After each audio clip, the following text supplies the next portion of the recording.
This is when I knew I was fucked. They took me to a little substation over off of Wilmington, used to be a fire station. When I walked in that motherfucker, I saw the camera on my house, the camera on my shop, the camera on my dope house. You know what I'm saying? Then they had me on the chart like the mafia. I'm at the top of the chart, motherfuckers coming down like this. You know, and then when I seen all that, I'm like, shh. It's over. I know I'm fucked.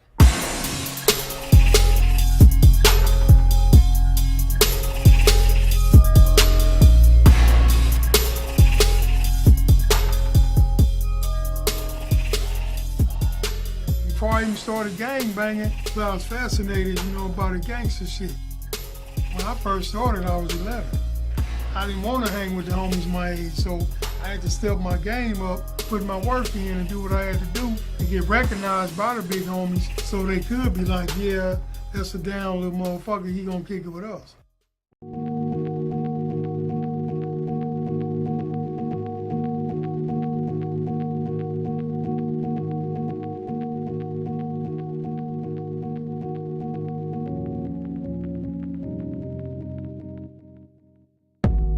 The feeling I first got when I got in the lowrider was unbelievable, man.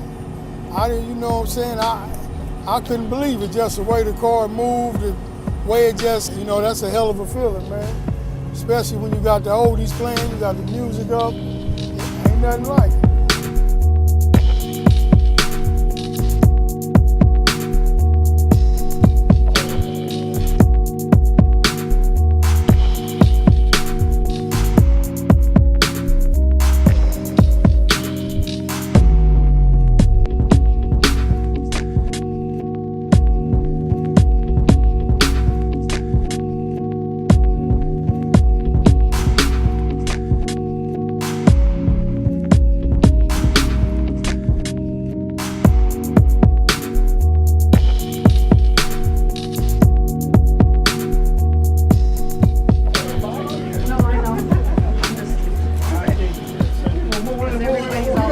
Man, you in the way. Get him on up out of here, man.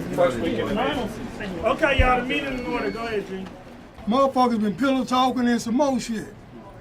You know what I'm saying? So, I'm telling you now, homie, if I already know who been doing what, I'm just giving it a pass this one time. If I find out enough motherfuckers going around telling motherfucker all club business, we might not have number 6 members. And that's real. Hey man, who pillow talking? That's all I want to know. I was pillow talking. I ain't about to say who pillow talking, so that's a waste of time.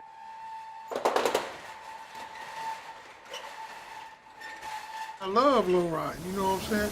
I don't give a fuck if I live to be 120, I'm gonna be on the passenger seat of one of my great-great-grandkids while he's driving, you know what I'm saying? Because, that's what I like. Ain't nothing like low ride. I done spent at least, shit, man, I probably didn't spend about $1 million, man. Yeah, it was worth it. Because that's what I love. Anytime you're doing something you love, it got to be worth it.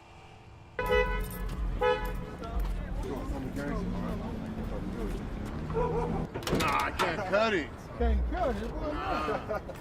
And then I got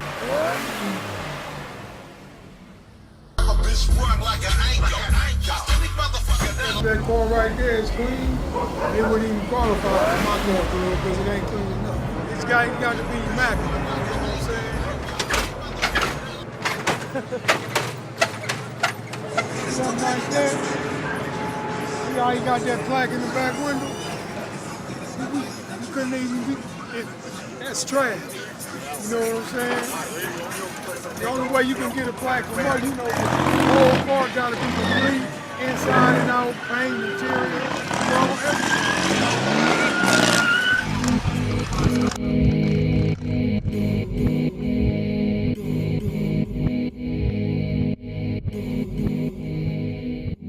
The link between cars and the gang culture, you know what I'm saying, that's from day one. Low ride was an escape for gang members because it was something else to do.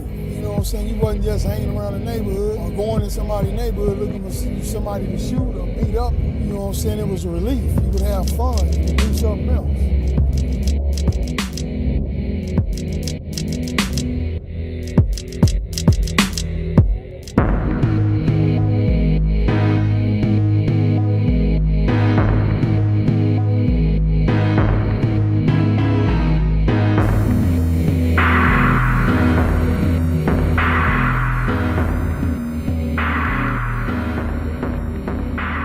Crack cocaine came in, you know what I'm saying?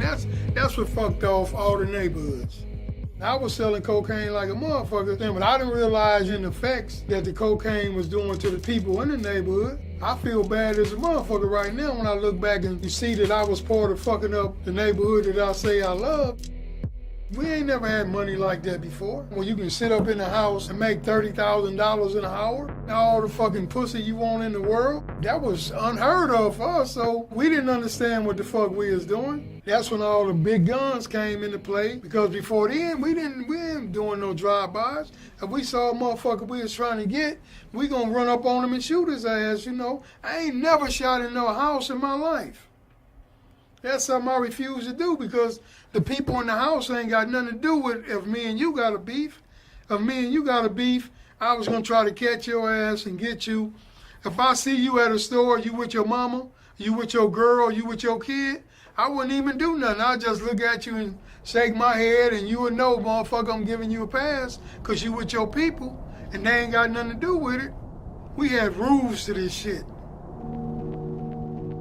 When I got busted, I had my little son with me at the time, you know what I'm saying? He was 4 years old. They didn't have to arrest me in front of my son. That's why I would be like, fuck him. Because I used to say, you know what? I'd rather be in fucking jail than broke. Fuck that. But when the motherfucker sitting in that fucker, I was like, shit, I was out of my fucking mind. I give all that shit away to be out there with my son. Every fucking thing I had, low riders, everything, I done gave it all away just to, you know, be back there with my son, because that was my little man.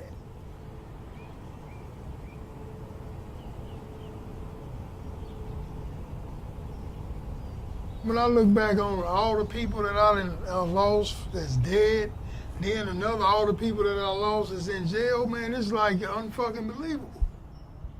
And I know that I'm blessed to still be here.